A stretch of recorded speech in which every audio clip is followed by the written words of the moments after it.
নমস্কার। আজ আপনাদের শোনাতে চলেছি রবীন্দ্রনাথ ঠাকুর যখন নোবেল পেলেন, নোবেলের সঙ্গে জড়িত আরও কী কী ঘটনা সমসাময়িকভাবে ঘটে গেছিল। আসুন জেনে নেওয়া যাক। নোবেলের সেই দিন, পুরস্কারের চিঠি হাতে পেয়ে রবি ঠাকুর মেটাতে চেয়েছিলেন আশ্রমের নালা চারাইয়ের খরচ। সেদিন খুব হাওয়ার রাত, খোয়াই জুড়ে রাস পূর্ণিমার গোল হলুদ চাঁদ উঠেছে। চাঁদের আলোয় ভেসে যাচ্ছে পারুল বন। জব্বার পকেট থেকে টেলিগ্রামের কাগজটা বের করলেন কবি। ভাঁজ খুলে বার দুয়েক পড়লেন, চেয়ে রইলেন দূর বনপথে, চোখে উদাস করা চাহনি। তারপর উদাসীনভাবে নোবেল প্রাপ্তির টেলিগ্রামটা সচিবের দিকে এগিয়ে বললেন, নিন নেপাল বাবু, এই আপনার ড্রেন তৈরির টাকা। রবি ঠাকুরের কথা শুনে নির্বাক আশ্রম সচিব নেপাল চন্দ্র রায়। দু চোখের কোণ ভিজে এলো তাঁর। নোবেল কমিটির কাছে কবির ঠিকানাই ছিল না। শেষে সুইডিশ একাডেমি গীতাঞ্জলির প্রকাশক ম্যাকমিলান কোম্পানির কাছ থেকে ঠিকানা নেয়। 14 নভেম্বর শুক্রবার লন্ডন থেকে কেবলগ্রাম পাঠায় 6 নম্বর দ্বারকানাথ ঠাকুর লেনের ঠিকানায়। কমিটি লিখে, Swedish academy awarded you Nobel prize literature, please wire acceptation Swedish minister. 15 মধ্যরাতে জোনাসাগর নোবেলের কেবল গ্রাম এলো। ঘুমোতে পারেননি কবির ছোট জামাই নগেন্দ্র গঙ্গোপাধ্যায়। সারা রাত্রির বাইরে আকাশের দিকে তাকিয়ে থেকেছেন, কখন আলো ফুটবে। ঘড়িতে যখন সবে সকাল 7টা থেকে 10টা, নগেন্দ্রনাথ দৌড়ে গেলেন ডাকঘরে।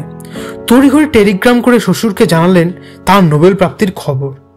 কিন্তু জামাই নগেন্দ্রের ওই টেলিগ্রাম নয়, সেদিন কবিতার 3 শহীদদের টেলিগ্রামে নিজের নোবেল প্রাপ্তির খবর প্রথম জেনেছিলেন। কবির নোবেল প্রাপ্তির খবর কলকাতায় প্রথম ছাপে ইংরেজি সান্ধ্য দৈনিক পত্রিকা এম্পায়ার। 13 তারিখ নোবেল পুরস্কার কমিটি কবির নাম ঘোষণা করার পর স্টকহোমের রয়টার প্রতিনিধি খবরটি প্রথম ব্রেক করেন। নিউ ইয়র্ক ইভিনিং পোস্টে সে খবর প্রকাশিত হয়। এদেশে রয়টারের খবর এলো পরের দিন, অর্থাৎ 14 নভেম্বর সকাল 9টায়। ততক্ষণে সেদিনের কাগজ ছাপা হয়ে বেশিরভাগ বিক্রিও হয়ে গিয়েছে। সেদিনের এম্পায়ার দেখেই শোরগোল পড়ে সন্ধ্যা রাতের শহরে। শোরগোলের কথা জানিয়েছিলেন রামানন্দ চট্টোপাধ্যায়ের মেয়ে সীতা দেবী। তিনি সেদিন কলেজ থেকে ফিরছিলেন। পুণ্য স্মৃতির পাথায় লিখেছেন, কলেজ হইতে ফিরিবা মাত্র শুনিলাম যে রবীন্দ্রনাথ নোবেল প্রাইজ পাইয়াছেন। কলিকাতা শহরে মহা হইচই বাঁধিয়া গেল। শুনিলাম কবি সত্যেন্দ্রনাথ দত্ত সর্বপ্রথম কবিকে এই খবর টেলিগ্রামে জানাইতে গিয়াছিলেন, কিন্তু তিনি নিজে টেলিগ্রাম লিখিতে জানিতেন না। অন্য কাহাকেও দিয়া লিখাইতে গিয়া দেরি হইয়া গেল। তাহার আগে আরো একজন টেলিগ্রাম পাঠাইয়া দিলেন। রাজপথে সেদিন কাগজের হকাররা ছুটাছুটি করে হুলস্থুলু কাণ্ড ঘটায়। জোড়াসাঁকো থেকে গড়ের মাঠ, হাটে বাজারে শুধু রবির জয়গাথা। সেদিনের কথা পাওয়া যায় চারুচন্দ্র বন্দ্যোপাধ্যায়ের স্মৃতিতেও। চারু লিখেছেন, আমি প্রবাসী আপিসে প্রুফের মধ্যে নিমগ্ন হয়ে আছি, বেলা তখন 3টে হবে। প্রেসের ভিতর সত্যেন্দ্র ঢুকেই চিৎকার করে চারুকে বললেন, আমি তোমায় মারবো। বেগতিক দেখে প্রুফ সরিয়ে সত্যেন্দ্র উল্লাস দেখেন চারু। হেসে জিজ্ঞাসা করেন, কি এমন সুখবর যে আমায় মারতে ইচ্ছে করছে? আন্দাজ করো দেখি। সত্যেন্দ্রর হাতে একজোড়া এম্পায়ার কাগজ দেখে চিৎকার করে ওঠেন চারু, রবিবাবু নোবেল প্রাইজ পেয়েছেন। আনন্দের চোটে সত্যেন্দ্র কথার খেই হারিয়ে কাগজটা টেবিলে মেলে ধরলেন। চারুচন্দ্র লিখেছেন, আমি বলিলাম, রবিবাবুকে টেলিগ্রাম করেছ? সত্যেন্দ্র বললেন, আমি নগেন গাঙ্গুলির কাছে এসপ্ল্যানেডে শুনেই কাগজ কিনে নিয়ে তোমাকে খবর দিতে ছুটে এসেছি। টেলিগ্রাম তো আমি করতে জানি না, তুমি যা হয় করো। তখন আমরা দুজনে কান্তিক প্রেসে গিয়ে মণিলালকে খবর দিলাম, আর 3 জনের নামে রবিবাবুকে টেলিগ্রাম করলাম আমাদের সানন্দ প্রণাম জানিয়ে। Nobel prize our প্রণামস।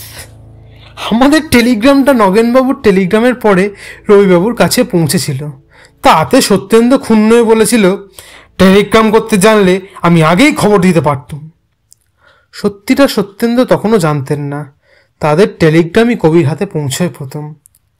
রবি জীবনীর লেখক প্রশান্ত কুমার পাল লিখেছেন, 14ই নভেম্বর রাত্রি 7:44 পর্যন্ত বোলপুরে পৌঁছানো এরূপ টেলিগ্রামের সংখ্যা 7টি।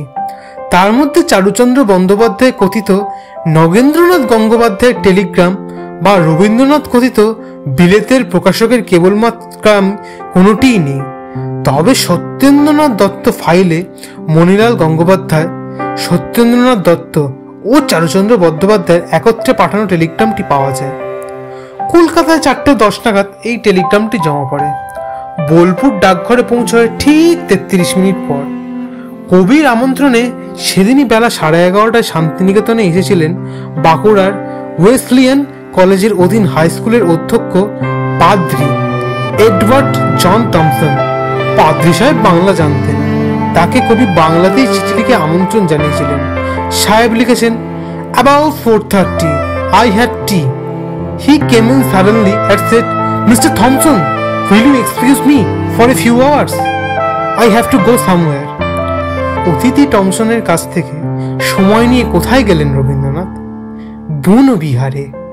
রেল লাইনের পূব পারে মোটর গাড়িতে চড়ে জোব্বা উড়িয়ে চললেন পারুল বনের দিকে।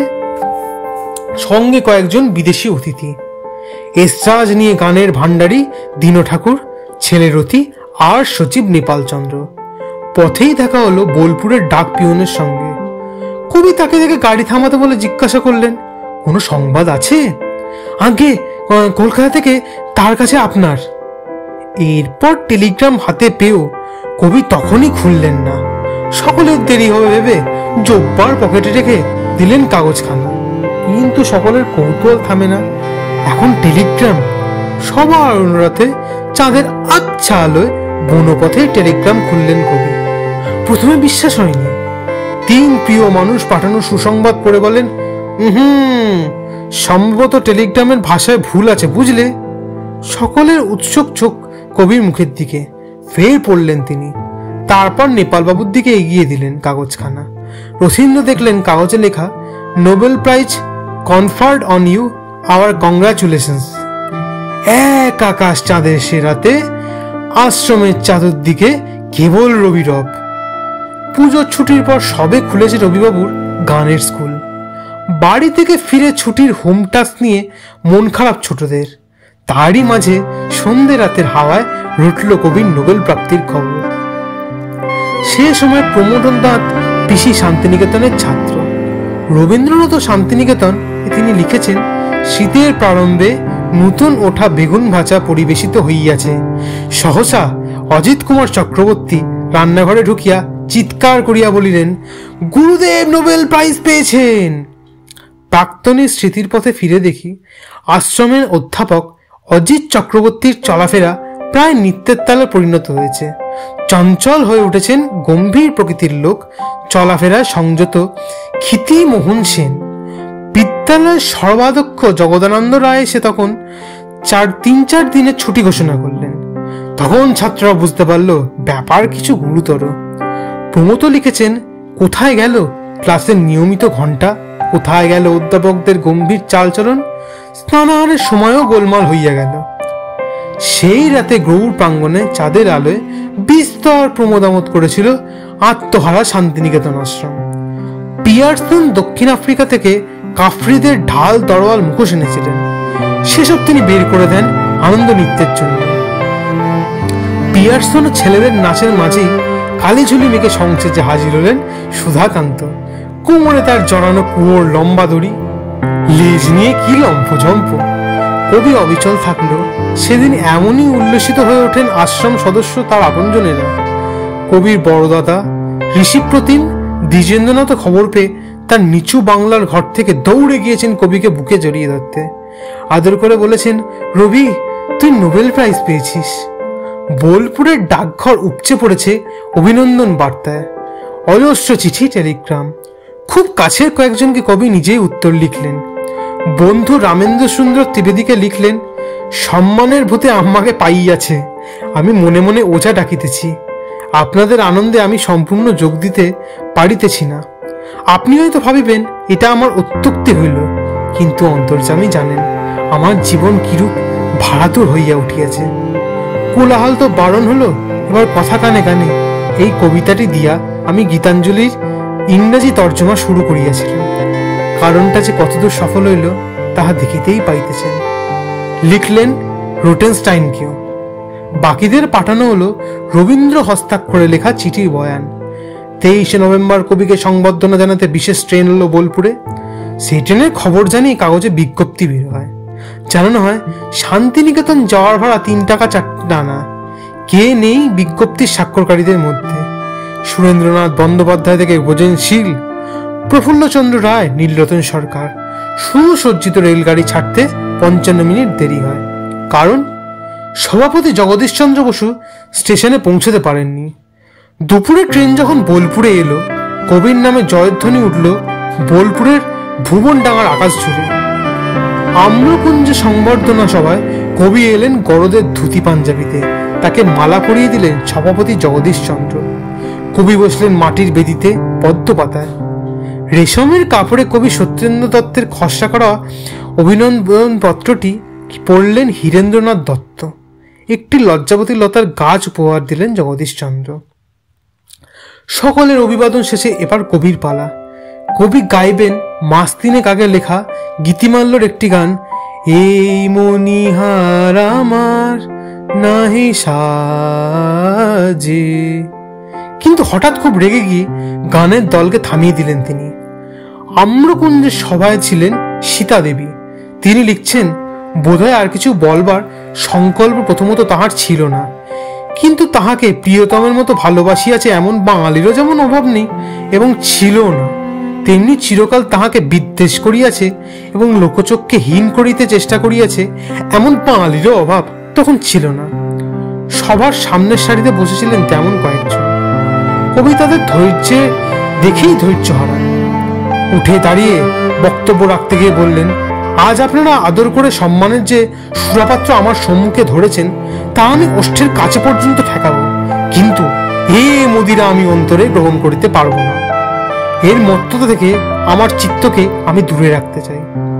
বহু চর্চিত যে সবার স্মৃতিপাঠে কেউ কেউ এমনও লিখেছেন, কবি সেদিন বক্তৃতায় সংবর্ধনাকারীদের তুলনা করেছিলেন সেই সব গ্রাম্য বালকদের সঙ্গে যারা কুকুরের লেজে টিন বেঁধে রাস্তায় রাস্তায় তাড়া করে বেড়ায়।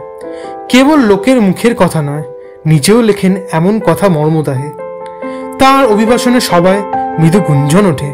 অনুগামীরা কেউ না কেউ খেয়েই ট্রেন ধরতে ফেরেন বোলপুর স্টেশনে।